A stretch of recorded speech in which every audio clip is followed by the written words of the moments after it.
YSR Congress party నుంచి వాళ్ళ ఎమ్మెల్యేలు రాజీనామా చేస్తున్నారు. దీనిపైన మీ అభిప్రాయం ఏంటి? భయం. ఇప్పుడు ఆడు 100 కోట్లు సంపాదించుకున్నాడు. రేపు రాళ్ళ వెళ్ళలేదనుకో వీడు తీసుకెళ్ళి ఎందుకు వచ్చింది ఆడితే మేలకొండ కేసులు పెట్టుకుంటాడు. మన డబ్బు మనకుంటుంది. అంతేగాని చంద్రబాబు మీద సానుభూతి లేదు, చిరంజీవి గారి మీద వీడి మీద పవన్ కళ్యాణ్ మీద సానుభూతి లేదు. వీళ్ళందరూ సానుభూతి ఏం కాదు. అందరి దగ్గర కన్నా మోడీ గారు ఉన్నాడు, అందరినీ ఆడు చూస్తాడు. మరి వైఎస్ఆర్ కాంగ్రెస్ పార్టీకి ఇలా రాజీనామా చేసుకుంటూ వస్తే మరి పార్టీకి సంఖ్యాబలం తగ్గిద్ది కదా. సంఖ్యాబలం తగ్గేది ఎవరికి కావాలి? రేపు మామూలుగా ఇప్పుడు వచ్చాడు అనుకో, మళ్ళీ ఇంకా 4 ఏళ్ళు ఇచ్చాడు కదా, ఈసారి వస్తా 6 ఏళ్ళు ఇస్తానంటాడు ఆడు. మళ్ళీ వస్తాడు. మరి ఎవరు తెలుసు? మనం చెప్పలేంగా. ఏం చెప్తాం మనం? గవర్నమెంట్ది ఏమీ లేదు. ప్రజలు ఎంతసేపు మామూలుగా ఉండరు. 40% ఓట్లు ఊరిని పడలేదుగా, బాగానే పండిగా. మరి ఆ శాతం ఎక్కడ పోతుంది? అది ఎక్కడికే పోదు. ఈ ఎమ్మెల్యేలు మారినా ఎంపీలు మారినా శాతం ఆడుకుంటానే ఉంటుంది. గెలుపు ఓటు అనేది సాధ్యం. ఆ 2%లోనే గెలిచేది ఎవడైనా. ఆ జగన్మోహన్ రెడ్డి గారు కూడా అంటున్నారు, మాకు 40% ఓటు బ్యాంకింగ్ ఉంది, వచ్చే ఎన్నికల్లో మాదే విజయం అని చెప్తున్నారు కదా. ఆ విజయం అనేది చెప్పేది కాదు. ఇలా 40% ఓటు అనేది అది ఓటు బ్యాంక్. అది ఓటు ఎప్పుడు ఉంటుంది. అది ఆ పయ్యాడు ఎవరికైతే ఆడికి వెళ్తాడు. కాదండి, వైసీపీ వాళ్ళు అన్నట్టుగానే ఈవీఎం ట్యాంపరింగ్ జరిగిందని ప్రజల్లో ఉంది. అది ట్యాంపరింగ్ అనేది అసలు ఒట్టిది. అవన్నీ ఒట్టికి అనుకోవడం తప్పితే అదేం కాదు. మరి వైసీపీ వాళ్ళు మా ప్రభుత్వం పైన ఎలాంటి ప్రజా వ్యతిరేకత లేదంటున్నారు కదా. వ్యతిరేకత లేకపోతే మరి గెలిచేవాడేగా. వ్యతిరేకత లేకపోతే గెలిచేవాడేగా. అంటే వైసీపీ వాళ్ళు ఏమంటున్నారంటే మెజార్టీ లేని స్థానాల్లో కూడా ఎక్కువ మెజార్టీ వస్తే మాకు అనుమానాలు వస్తున్నాయి అంటున్నారు. అనుమానాలు అట్టా వస్తాయి. ఇప్పుడు సచ్చేటప్పుడు కూడా మామూలుగా కోడి పుంజులు మామూలు పంది వేస్తారనుకో, అది పడిపోయేటప్పుడు కూడా అంటాడు, ఈ కోడాడు అది వచ్చింది ఆడికి వచ్చింది అంటాడు. అట్టా ఈడు అట్టాగా అంటాడు కదా. అవన్నీ వేస్ట్ మాటలు. అతను పరపతి అనుకుంటుంది. దాని గురించి తప్పు. అది కరెక్ట్ కాదు. అది ఇక రాజకీయ నాయకులు అన్న తర్వాత రాజకీయం అంటేనే ఒక బురద. అట్లాంటి 10 మంది 10 రకాలు మాట్లాడతారు. అవన్నీ మనం పట్టించుకోకూడదు. అంటే ఇప్పుడు వరుస పెట్టి రాజీనామాలు చేస్తున్నారు కదా సార్. చేస్తారండి. ఇప్పుడు 5 సంవత్సరాలు వాళ్ళకి డబ్బు కావాలి. దానిలోకి వెళ్తే ఆస్తులన్నా కాపాడుకోవడానికి ఒకటి, ఇంకో దానికి దేనికైనా కానీ పనులు చేయించుకోవడానికి చిన్నగా చేయించుకోవడానికి లోకల్ కార్యకర్తలైనా కాపాడుకోవాలి కదా. దాని గురించే వెళ్తారు. కానీ కొంతమంది ఇవన్నీ అపోహలే, మేము ఎటు వెళ్ళాం, జగన్ తోడుగానే ఉంటామంటున్నారు. ఉంటారు లేకపోతే దాని గురించి మనం ఏం చెప్తాం? దానికి ఎవరి నాడు నీ నాడు నేను చెప్పగలనా? నా నాడు నువ్వు చెప్పగలవా? వైసీపీలో ఎమ్మెల్యేలు కావచ్చు, ఎమ్మెల్సీ కావచ్చు, వాళ్ళు రాజీనామాలు చేస్తున్నారని వ్యాఖ్యానిస్తున్నారు. దాని మీద మీ అభిప్రాయం? వరుస పెట్టి రాజీనామాలు చేస్తున్నారు. వాళ్ళకి ఏముండదుగా.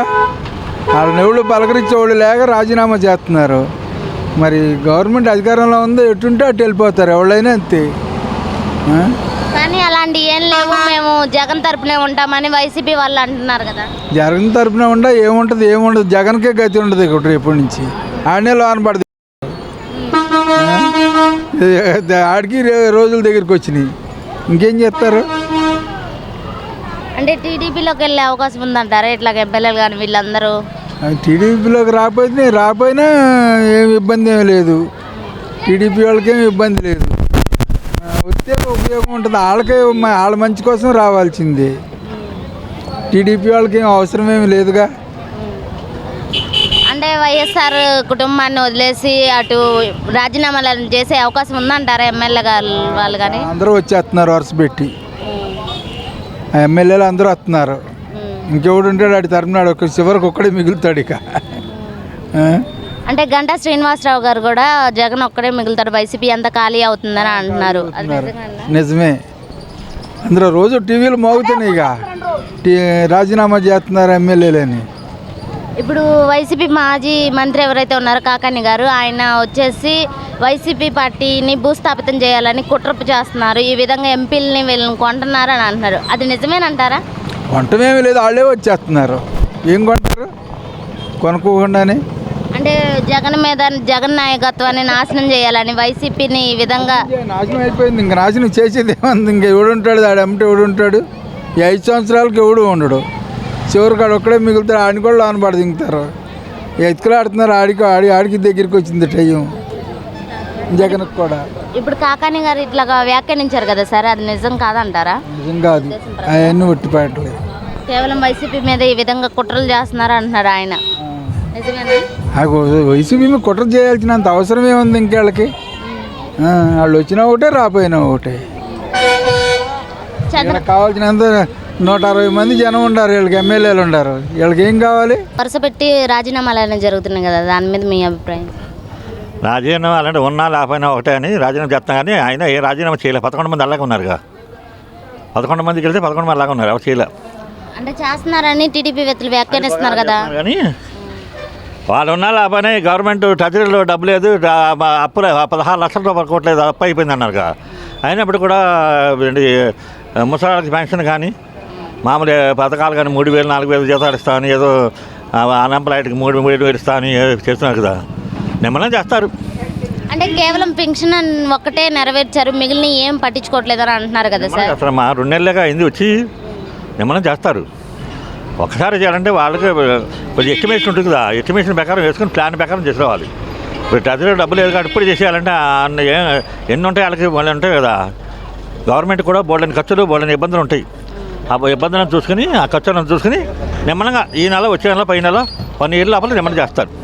ఇప్పుడు వరుస పెట్టి వలసలు అనేవి పోవడం వల్ల జగన్ ఒక్కడే మిగులుతాడు, వైసీపీ అనేది భూస్థాపితం అవుతుంది అని గంటా శ్రీనివాసరావు గారు అంటున్నారు. నిజంగానే జగన్ ఒక్కరు గారే మిగులుతారంటారా? జగన్ ఒక్కడనే కాదు, ప్రజల అభిమానం ఇప్పుడు ఇటు నుంచి ఇటు మారింది. ఎందుకంటే కొంచెం జగన్ చేసినప్పుడు పరజాసగా చేయటం ఇలాంటి ఎవరు దొరికినా వాళ్ళు 20 లక్షలు కోట్లు చివరిలోనేమో ప్రజలేమో అభిమానం సడన్గా ఇటు మారారు, వెరత్తుగా వచ్చేసి అనుకోకుండా అన్ఎక్స్పెక్టెడ్గా తిప్పేశారు కదా గవర్నమెంట్. ఎవరు ఊహించలా, జగన్ ఊహించలేదు, ఎవరు కూడా ఊహించలా, సడన్గా తిప్పింది. అందుకే ప్రజల అభిప్రాయం ప్రకారమే ప్రస్తుతం బాగానే ఉంది. మరి అన్న క్యాంటీన్లో పెడుతున్నారు చేస్తున్నారు, నిమ్మలంగా చేసుకొస్తారు. ఒకసారి చేయలేరు కదా. అంటే ఇప్పుడు వైసీపీలో రాజీనామాలు జరుగుతున్నారు కదా, దాని మీద మీ అభిప్రాయం? నాయకులందరూ జగన్ ఒక్కడే ఉన్నాడు, జగన్ ఒక్కడే మిగులుతాడు, బలపడద్దా ఏమవుతుంది, ఒక్కడే మిగులుతాడు, అందరు ఖాళీ అవుతుంది పార్టీ మొత్తం అని అంటున్నారు. మొత్తం ఖాళీ అది. ఎందుకంటే నా మట్టి నేనున్నా, మమ్మల్ని గవర్నమెంట్లో కలిపాను అన్నాడు ఆర్టీసీ. అన్నీ పోయినాయి, డే అవుట్లు పోయినాయి, నైట్ అవుట్లు పోయినాయి, ఇన్సిడెంట్లు పోయినాయి. అదేమంటే ఏది కావాలన్నా గవర్నమెంట్లో కలిపామంటున్నాడు. ఎవరికి ఉపయోగం లేదు, బూతులు తిట్టే వాళ్ళకి మంత్రి పదవి ఇస్తాడు. హోదా చివరాఖరికి ఆయన ఒక్కడే మిగులుతాడు, ఎవరు ఉండరు. ఈ ఫ్యూచర్లో పార్టీ ఉండదు,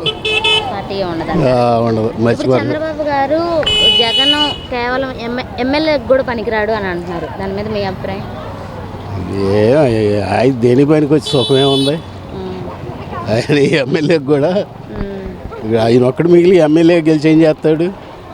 అంటే ఎమ్మెల్యేగా కూడా ఉండటానికి అర్హత కూడా లేదు జగన్కి అని అంటున్నారు. అసలు లేదు, అర్హత లేదు, అంతే.